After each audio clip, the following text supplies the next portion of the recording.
Have you ever wondered what happens when a single act of kindness changes everything? I'm poor, so they won't let me in, little girl said, unaware she was speaking to a millionaire CEO. She stood crying outside the school gates, whispering, "They won't let me in because I'm poor." And had no idea the man listening was a millionaire CEO who would change everything. Michael Stone stepped out of the front doors of Rose Hill Academy just as the early autumn sun broke through the clouds. The elite private school stood proudly behind him with its stone facade, pristine lawns, and a bronze plaque at the gate bearing the name of the very company he had founded nearly 2 decades ago. It had been one of his proudest contributions to the city. He had built the school as a symbol of opportunity, excellence, and achievement. But wait, could this moment redefine his entire legacy? Yet today, as he walked down the front steps in his dark blue tailored suit, his thoughts weren't on business or pride, but rather on how quiet the place felt despite its usual hum of prestige. He had just left a brief meeting with the board of directors regarding future expansion, something he thought would excite him. But instead, his mood was oddly restless. As his driver pulled the car around, Michael paused near the gate, distracted by a faint sound that didn't belong, the sound of soft crying. At first, he thought it might be a child from the lower primary wing, perhaps just having a rough morning. But as he stepped closer, he saw a girl standing alone near the gate, her small shoulders trembling. She couldn't have been older than 6. She was blonde with long hair tied into a loose braid, wearing a red sweater and a blue denim skirt. A blue backpack hung heavily from her shoulders, and she wore oversized red glasses that slid down her nose as she wiped her face. She didn't notice him at first, too focused on holding back her tears. Something about her struck Michael. Maybe it was the determined way she tried not to cry, or the fact that she looked so terribly out of place in front of the school she clearly longed to be inside. He approached slowly, crouching down slightly to be at her eye level. "Hey," he said gently. "Are you all right?" The girl looked up, startled, and quickly wiped her eyes again, as if ashamed to be caught. Her voice was quiet and cracked when she answered. "They won't let me in because I'm poor." Michael froze. It wasn't the answer he expected. It hit him with the force of something personal, something old and buried. He looked at her again, not just as a child, but as someone carrying far more weight than she should. "What's your name?" he asked softly. "Lucy," she said. "Lucy Bennett." She glanced away. "My mom couldn't pay for this month. They said, I can't go in until it's paid." Michael's throat tightened. The rules of the institution were clear, but hearing it from a child's mouth made the whole system feel cruel and sterile. He felt a sudden wave of anger, not at the girl or even her mother, but at the policies that had allowed a 6-year-old to stand outside the gates of education and cry. He looked toward the school, then back at Lucy. She wasn't asking for anything. She wasn't begging. She was just standing there resigned and humiliated. That more than anything got to him. For a man who had signed deals worth hundreds of millions, spoken in boardrooms across the globe, and built skyscrapers that changed skylines, he had never felt so helpless in front of someone so small. But he wasn't helpless. Not this time. He straightened up, offered his hand, and said, "Let's go talk to someone." "No one should be turned away from school, Lucy. Not ever." She hesitated, then slowly reached for his hand. As her fingers wrapped around his, Michael Stone knew his day had just changed course, and possibly so had his life. Inside the school's main office, everything was polished, quiet, and professional. The administrative secretary looked up from her desk as Michael walked in with Lucy by his side. Her face immediately shifted when she recognized him. Not just a visitor, but the man whose company's name was etched onto the foundation plaque. Michael gave a polite nod, but his expression was serious. "I need to speak with the principal," he said calmly. The secretary stood up instantly, a bit flustered, and gestured toward the hallway. "Of course, Mr. Stone. He's just down the corridor in his office." As they waited outside the principal's door, Michael looked down at Lucy, who now stood much closer to him than before. She was quiet, but he could feel the nervous energy radiating off her. She clutched the strap of her backpack with both hands, as though afraid someone might take it or tell her to leave again. Her glasses had slid down again, and Michael instinctively reached over and adjusted them gently. You did nothing wrong, he told her. Don't let them make you feel like you don't belong here. When the principal finally came out and saw Michael standing there, his expression shifted into a welcoming smile, though it was clear he hadn't expected this unannounced visit. Mr. Stone, what an unexpected pleasure, he said, shaking his hand. What brings you? But Michael cut him off with a measured tone. This is Lucy Bennett. She was turned away at the gate this morning. The principal blinked, looking down at Lucy, then back at Michael. Yes, well, her tuition payment was missed. As you know our policies. I know your policies, Michael interrupted, his voice still even but colder now. I also know that a 6-year-old should not be standing outside crying because her mother couldn't make a payment on time. The principal fumbled, clearly unsure how to handle the situation. We have payment plans available for struggling families, but the parent needs to file the correct paperwork. And I did, Michael said firmly. But bureaucracy doesn't wipe tears off a child's face. There was a pause, the air in the room tight. Lucy shifted uncomfortably, and Michael noticed. He took a deep breath and softened his tone. Look, I understand you have rules. I built this school because I believed in opportunity.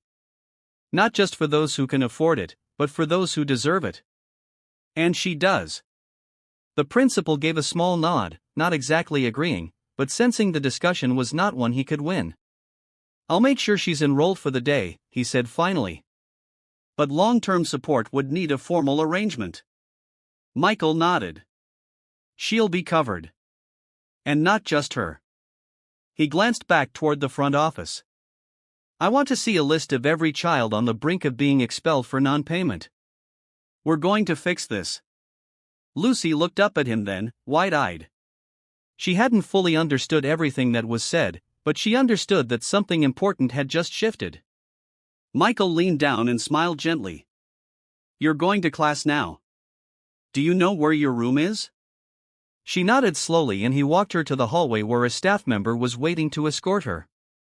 Just before she turned the corner, she looked back and whispered, "Thank you." Michael felt something stir in his chest, a mix of pride, protectiveness, and something else he hadn't quite named yet. After she left, he stepped back into the office and asked to see the school's tuition policy in full. The secretary handed him a folder and he sat down to read through it in silence. For years, he had contributed to education with his money, his name, and his reputation. But this was different. This wasn't about legacy. It was about doing the right thing when no one else was watching. It was about making sure that a little girl like Lucy never had to stand outside the gates of opportunity again, feeling less than the rest. He spent the next hour setting up a plan, a fund not just for Lucy, but for others like her. Quiet, invisible kids who slipped through the cracks while the world focused on scores and uniforms. By the time he left the building, he had authorized an emergency scholarship fund, named it anonymously, and instructed the school to ensure that no child was turned away again due to temporary financial hardship. He didn't want credit. He wanted change. As his car pulled away from the school, Michael looked out the window, not at the buildings or the polished signs, but at the gate, still standing tall and proud. Only now he didn't just see stone and metal. He saw a place that had failed Lucy for a moment, and then perhaps had been given a second chance, just like he had. Later that afternoon, Michael sat alone in his office on the top floor of Stone Enterprises, surrounded by polished glass walls and views of the city skyline.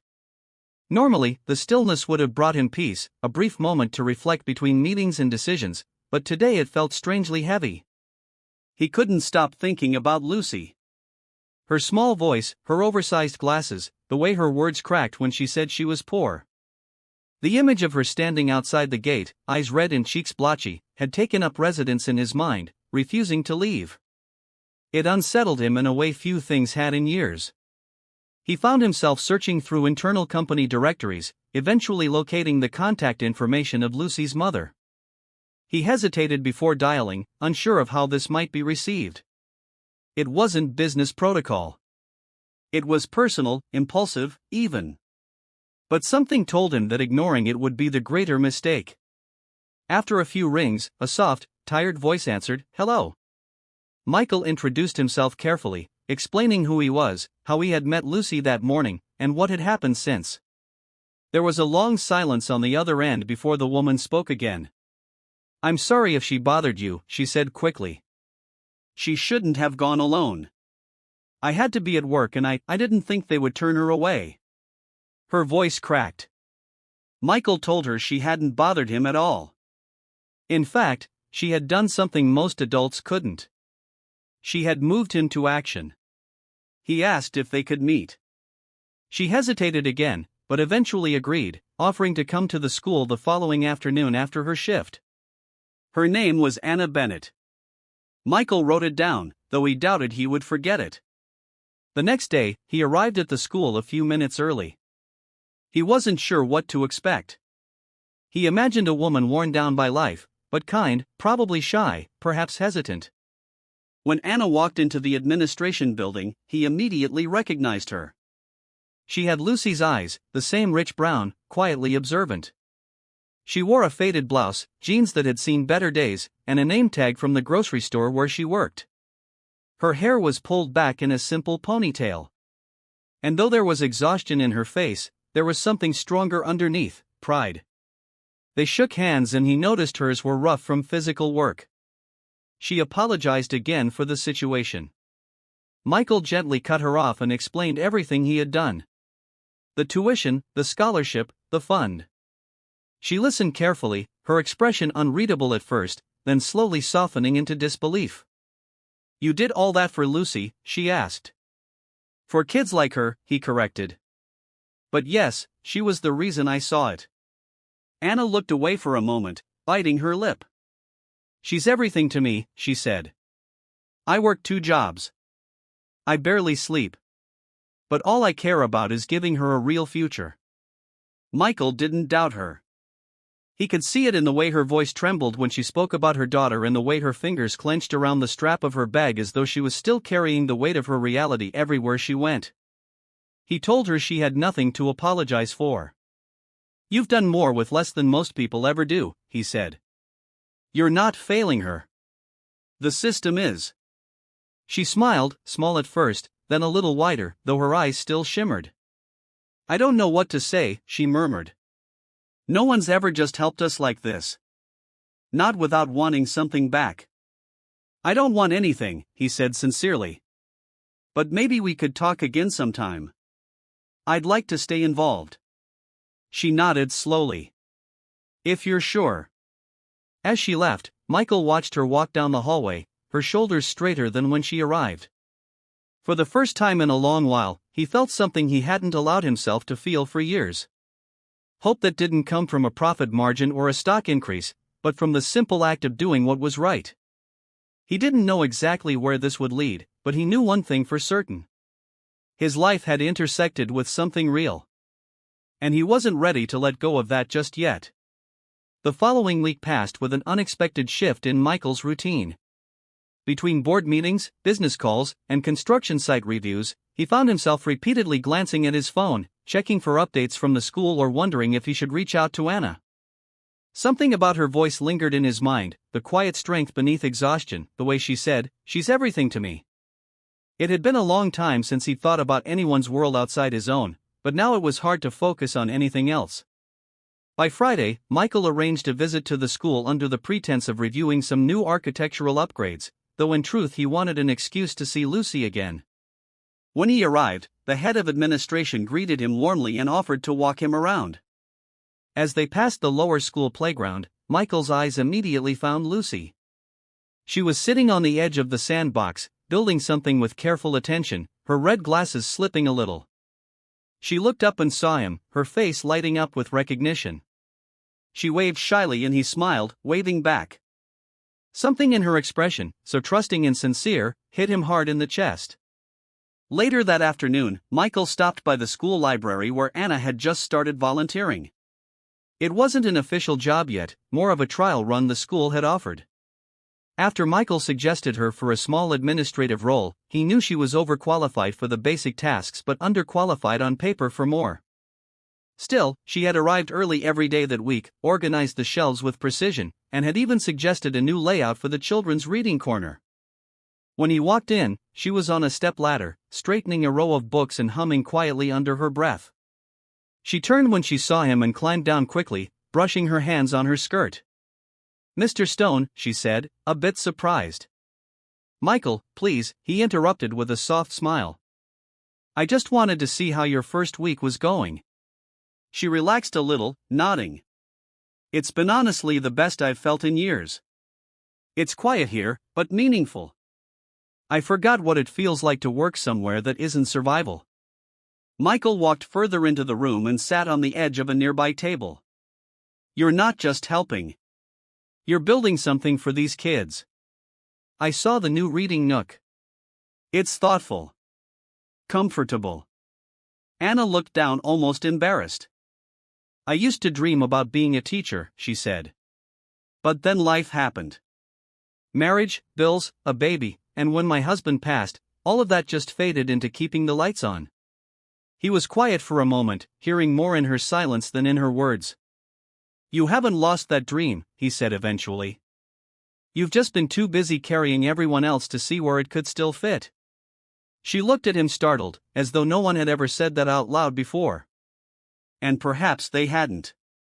They talked for almost an hour, about books, about parenting, about regrets and what-ifs. Michael told her about his own past, things most people didn't know, how his father worked 3 jobs, and how his mother cleaned houses just to pay for his first year of college. He admitted that somewhere along the way, he had traded passion for power. Anna listened carefully, not judging, just absorbing. As the sun dipped lower outside, casting golden light through the tall windows, the conversation grew lighter. They laughed, shared favorite novels, and even discovered a mutual love for old jazz records.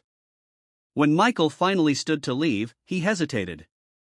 "I'm not sure what's happening here," he said quietly, "but I know it's something I don't want to rush or ruin."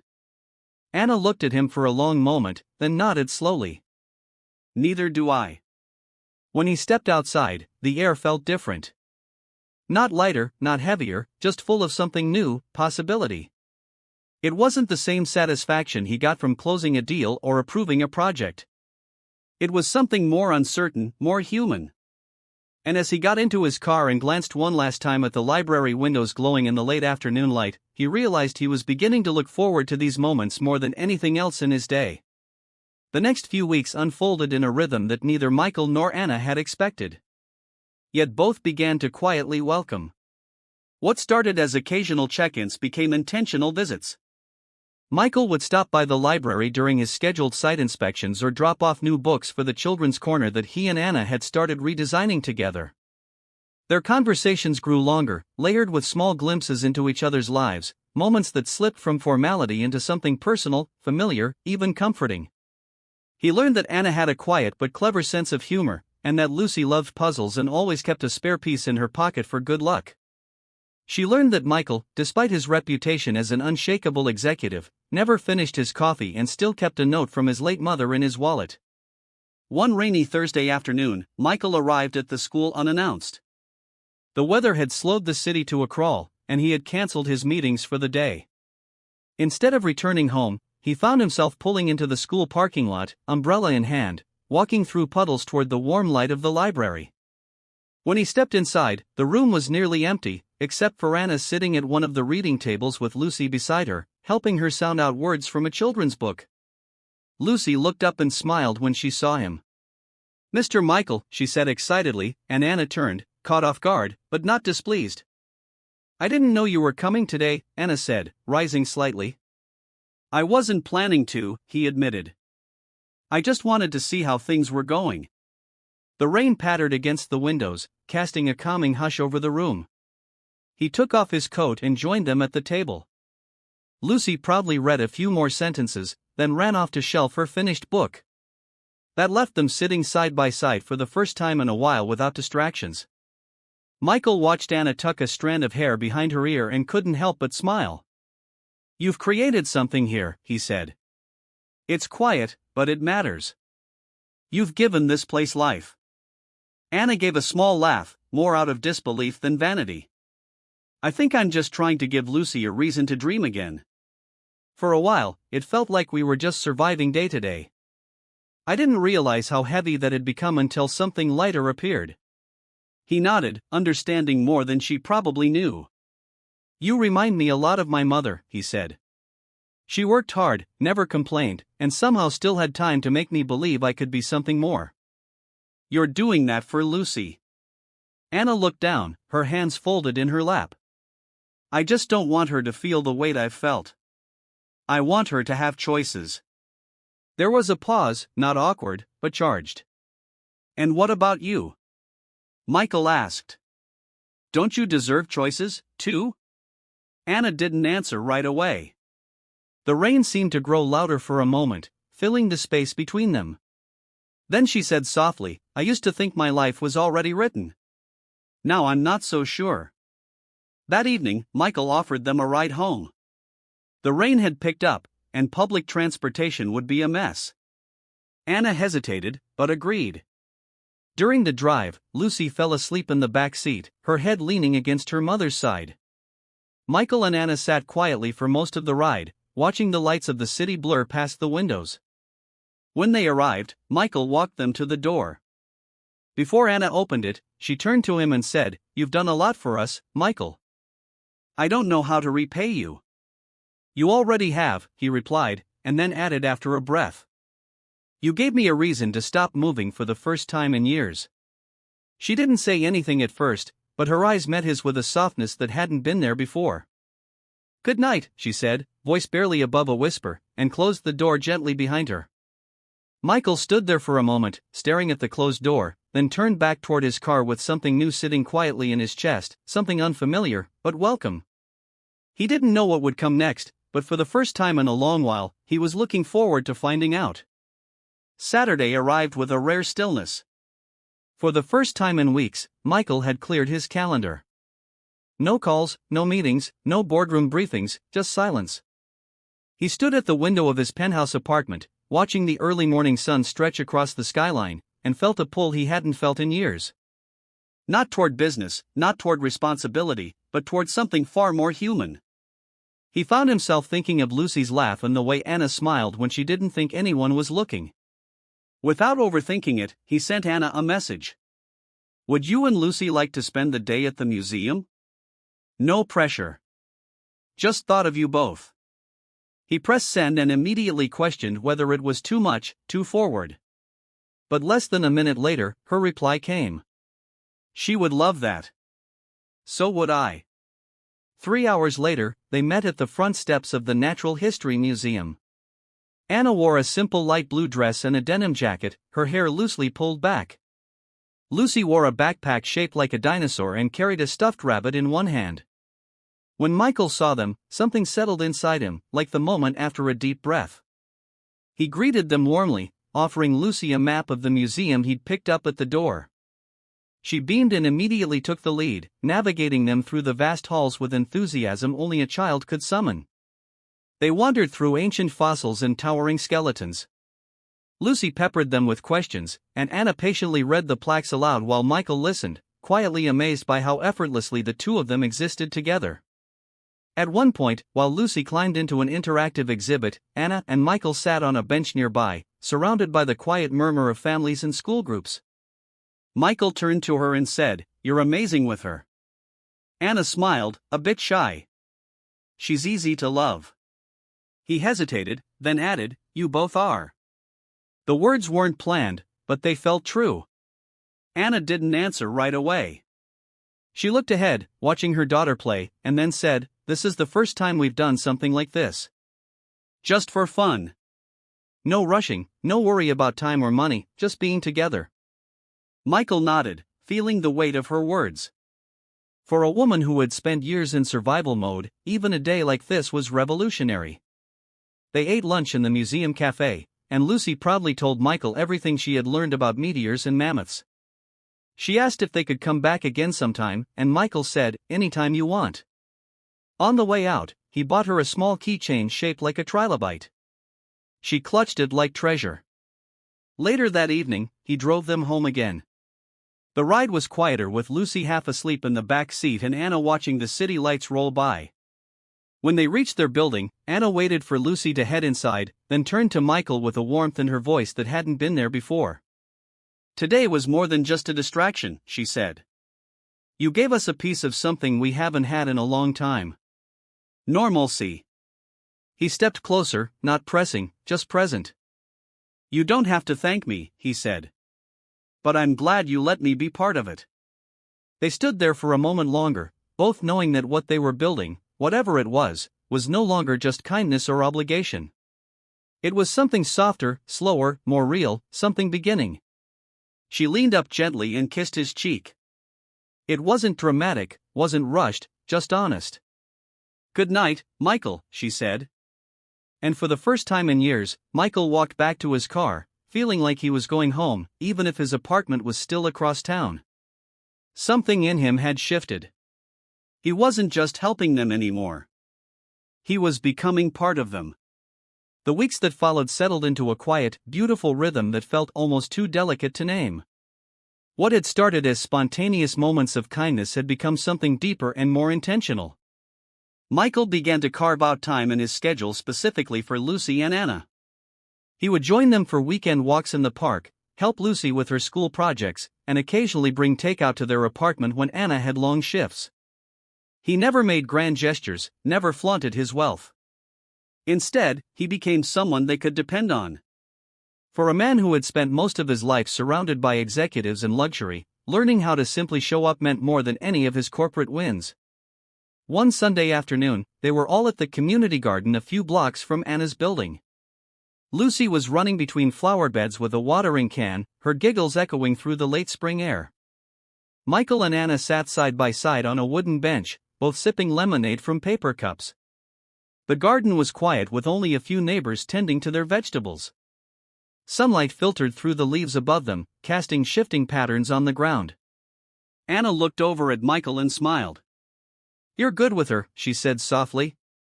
"Like really good." Michael shrugged, almost embarrassed. "I never thought I'd be good with kids. I've spent most of my life in meetings. I guess it just never came up." Anna laughed gently. "You'd be surprised how natural you are. Lucy loves you. She talks about you all the time. Draws pictures of the three of us together and tapes them on the fridge." Michael looked away for a moment, not wanting to show how deeply those words touched him. "I never imagined this," he said after a pause. "I've had everything money could buy, but this is something else." Anna nodded slowly. For a long time I thought we were invisible. I thought people like you didn't even see people like us. Not really. And then you showed up." She looked down at her hands and added, "At first, I thought it was a miracle. Then I thought maybe it was temporary, but now I'm starting to believe it might be real." Michael reached over gently and took her hand. "It is," he said. "It's real for me, too." She didn't pull away. Instead, she intertwined her fingers with his, and they sat in silence, connected not by drama or desperation, but by something steadier, trust. That night, after walking them home and saying good night to Lucy, who had fallen asleep on the couch with her bunny in her arms, Anna stepped out into the hallway with Michael. The building was quiet, the kind of quiet that only comes after children have gone to bed, and the world begins to breathe slower. She leaned against the doorway and looked at him with an expression that was no longer uncertain. "You've changed everything," she said. "Not just our situation, me. I forgot what it felt like to look forward to tomorrow." Michael stepped closer. "I don't want to go back to the way my life was before I met you, too. I didn't realize how lonely it was until you both gave it color." She smiled, and for the first time, it wasn't guarded or cautious. It was open, full of belief. He leaned in slowly, giving her time to stop him if she wanted, but she didn't. Their kiss was soft and unhurried, built not on impulse but on every small moment they had shared. The late-night talks, the laughter, the silences, the trust. When they pulled apart, they both knew nothing needed to be said. Something had shifted between them for good. That night, Michael didn't return to his apartment right away. He walked the city blocks aimlessly, his hands in his pockets and his heart unusually full. He had always been a man driven by numbers, deadlines, and deals. But now, for the first time, he was driven by something immeasurable. He didn't know exactly what the future would look like, but he knew who he wanted in it. And that was more clarity than he had ever found in any boardroom. Summer came in quietly with long golden evenings and the sound of children laughing in open windows. By the time the school year had ended, Lucy had finished at the top of her class in reading and had even won a small award for kindness, something that meant more to Anna than any academic honor ever could. She pinned the certificate on the wall above the dining table, just next to Lucy's drawings of their new life. One picture stood out. It showed the three of them standing together in front of a house with a tree, holding hands, a sun beaming in the corner of the sky. When Michael saw it for the first time, he didn't say much, just smiled quietly and asked if he could keep a copy in his office. Over those final weeks of the season, things began to fall into place so naturally that it almost felt surreal. Michael had spent years building empires, making calculated decisions, and leading with logic. But this, what he was building now, was entirely from the heart. He had made a home for himself inside their lives, and they in turn had made a home inside his. It wasn't sudden, nor was it overly dramatic. It was built slowly in small, meaningful choices, in school pickups, in shared dinners, in spontaneous ice cream stops, and in quiet Sunday mornings where no one needed to rush anywhere. One afternoon, he brought Anna and Lucy to a quiet piece of land just outside the city. It overlooked a small lake framed by old oak trees and wild flowers. As they stepped out of the car, Lucy ran ahead chasing butterflies while Anna stood beside him, her brow furrowed slightly in confusion. "What is this place?" she asked. Michael looked at her, not with pride, but with quiet certainty. "I bought it a few years ago, but I never knew what to do with it. It always felt too empty, too silent. Now, I think I finally know what it's for." He paused and added, "I want to build a home here. Not just for me, for us. If you want that." Anna didn't respond right away. Her hand found his fingers slipping together like they had done so many times before. "I spent so many years thinking a life like this was for other people," she said quietly. "And now it's standing right in front of me. It feels unreal." Michael turned toward her, his voice steady. "It's real and it's yours if you'll let it be." They didn't decide everything that day. There was no proposal under the sunset or orchestra swelling in the background. But what they shared was far stronger than spectacle. It was commitment in its truest form. A promise spoken in trust, in daily effort, and in love that had grown through hardship, not despite it. A few weeks later, they held a small gathering in the courtyard of the school. It wasn't just a celebration of their engagement. It was a celebration of everything that had brought them to that point. Teachers, children, friends from the neighborhood, and even some of Michael's stunned colleagues came. Lucy was the star of the day, wearing a white dress with little sunflowers stitched along the hem, twirling between the chairs and handing out paper flowers she had made herself. At one point, she stood on a bench and declared proudly, "Now I have a family that loves me so much I feel like I glow." Everyone laughed, and Michael lifted her onto his shoulders while Anna watched, tears forming in her eyes, not of sadness, but of overwhelming gratitude. In the months that followed, Michael slowly began shifting his priorities. He delegated more at work, started leaving his phone behind during dinner, and even began teaching Lucy how to play chess on Saturday mornings. Anna enrolled in evening classes to finish her teaching degree, something she had once buried as impossible. Michael paid the tuition without question, not as a favor, but as belief in her future. Their house on the lake began construction by autumn. Lucy helped pick out the paint colors, insisting every room should have something happy in it. Michael agreed. He had never cared much for color palettes or interior design, but now every detail mattered because every detail would hold pieces of them. By winter, they were living in something new, something strong. They weren't just surviving anymore. They were building together. And sometimes late at night, when the world was quiet and the house was warm, Michael would sit beside Anna, their hands intertwined beneath a blanket, and think about the day he had seen a little girl crying at the school gates. That moment had altered the course of his life in ways he never could have predicted. What began as an instinct to help had led him to love, to healing, and to a family he never knew he needed, but now could never imagine his life without. In my view, the ending of this story is exactly what it needed to be, not perfect, but deeply human. It's not a fairy tale in the traditional sense. It doesn't offer magic or sudden miracles, but it shows how compassion, consistency, and quiet love can transform lives in a way that feels both emotional and believable. Michael didn't just rescue Anna and Lucy. He allowed himself to be changed by them. That's what makes the ending powerful. It's not about wealth saving the day. It's about someone with power choosing to use it for good, for connection, and for something real. The family they become is earned, not gifted, and that makes their happiness feel honest. The story reminds us that true richness is measured not by what we have, but by who we choose to be for others.